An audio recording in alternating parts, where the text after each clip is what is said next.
içinde geceleri uklayıp yatıp konmaya varımım yine oyun hakkında gülümün yaş döküyüm ağlayan suray suray suray suray yandırma beni suray suray suray ölüme beni suray suray suray yandırma beni suray suray suray ölüme beni işime beni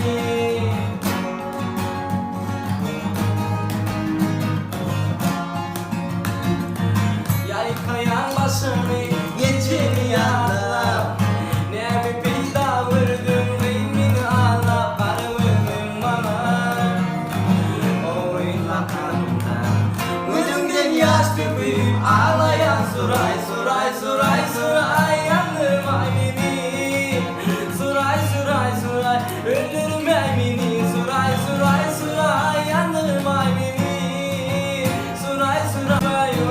ruhumu adalan bizi beğendi kokaybu kokaybu я живу независимо от тебя и твоей красоты у меня уже другая не нужна не ты потому что нам с тобой уже не по пути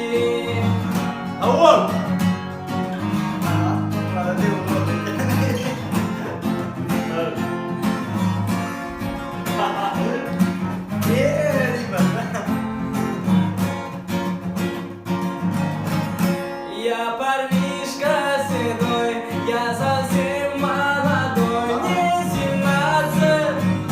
Посадили тюрьму, а зачем, почему, не пойму. За решеткой сижу, и с тоскою гляжу.